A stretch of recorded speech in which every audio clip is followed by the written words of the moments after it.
신경치료를 무조건 피해야 되는 건 아니에요. 절대 신경치료를 안 하면 안 되는 경우들 있어요. 신경이 사실 살아있을 때 피가 나거든요. 근데 치아 안에 신경이 괴사가 돼요. 괴사라고 하니까 좀 무섭잖아요. 괴사돼서 막 악취가 나고 이러는데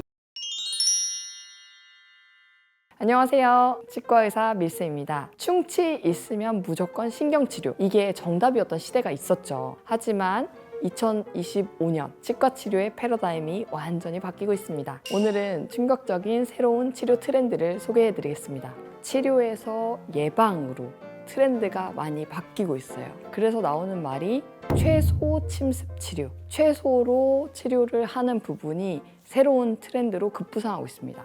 물론 예전부터 예방으로 패러다임을 바꾸려는 노력은 많았죠.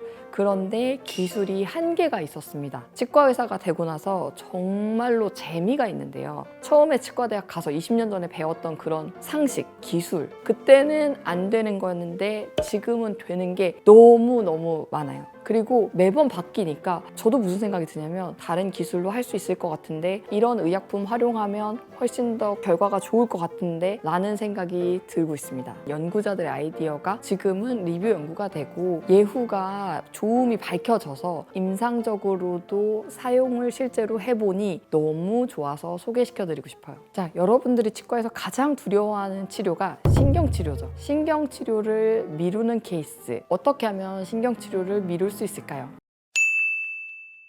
첫 번째는 충치의 진행을 멈추는 겁니다. 충치의 진행을 멈추는 방법은 사실은 불소가 아주 널리 퍼져 있고 많이들 알고 계세요. 그런데 요즘에는 새로운 제품이 나와 있어요. 굉장히 예전에 나사에서 개발했던 하이드록시 아파타이트 제제를 나노 입자로 만들어서 치아에 침투시키는 방식인데 아파프로라는 제품인데 우리의 치아의 겉은 하이드록시 아파타이트라는 어떤 강한 물질로 되어 있어요. 돌 같은 물질이라고 생각하셔도 되는데 그 물질을 50 마이크로미터, 나노미터 타입으로 바꿔서 치아의 표면이 50 마이크로 정도 열려 있거든요. 그 사이즈로 침투를 시키는 방식을 해보는 거예요. 그러면 사실 초기 충치가 하얗게 탈회가 되고 초기 충치가 시작이 됐던 부분이 다시 투명도를 가지면서 정지하는 경우, 정지라기보다는 이거는 거의 재생의 수준이 있죠. 그리고 충치들 진행 속도를 늦춰줄 수 있습니다. 다양한 방식이 있어서 지금은 사실은 예방치료의 옵션이 단지 불소뿐만 아니라 나노하이드록시 아파타이트 또는 투스무트 같은 칼슘 제제 다양하게 적용시켜 볼 수 있습니다. 그런데 이렇게 충치가 사실은 멈출 수 있는 충치가 있고 정말 깊어져서 신경이 노출될 정도로 심해진 경우가 있거든요. 예전에 제가 이제 학교에서 배울 때는 충치가 신경에서 0.5mm 정도 거리가 되면은 그냥 신경치료하는 게 예후가 더 좋아. 그 미만은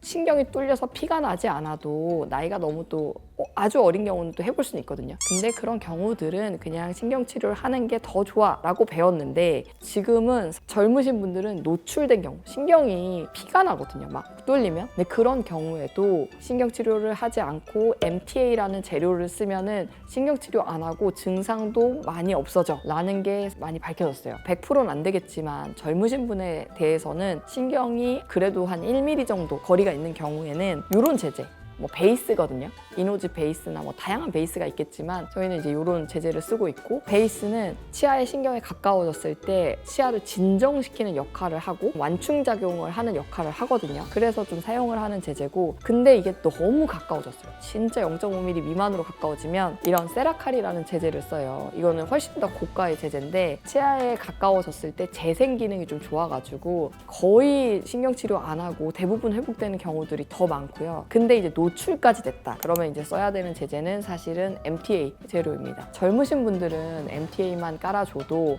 MTA만 잘 치료를 해줘도 대부분 신경치료 없이 크라운이나 아니면 인레이로 마무리할 수 있는 경우들이 굉장히 많아요. 저도 처음에 이런 제제들이 나왔을 때는 신경이 노출됐는데 어떻게 그래? 라고 생각을 했지만 너무 널리 쓰고 있고 환자분들이 동의를 하는 것도 중요한데 환자분들의 덴탈 IQ도 너무 높아지셔서 환자분 지금 치수 신경이 노출될 정도로 충치 충치가 깊으셔서 저희가 이제 염증이 있는 치수, 신경의 조직은 좀 제거를 하고 이런 재생 재료를 좀 깔아서 이게 회복되길 도와볼 건데 신경치료 가능성은 있습니다 라고 했을 때 그냥 바로 신경치료를 선택하시는 분들은 없다고 봐야죠. 특히나 젊으신 분들. 왜냐면 신경치료 했을 때 치아 오래 못 쓴다고 생각하시고 신경치료가 들어가면 치아를 보강해야 되기 때문에 크라운이나 코어, 포스트 이런 걸 해야 된다고 알고 계세요. 크라운을 해보신 분들은. 그래서 자녀분들 선택하실 때는 거의 이런 재생 재료, MTA나 이런 재료를 선택을 하게 됩니다. 신경치료를 무조건 피해야 되는 건 아니에요. 절대 신경치료를 안 하면 안 되는 경우들 있어요. 참으면 문제가 되는데 참고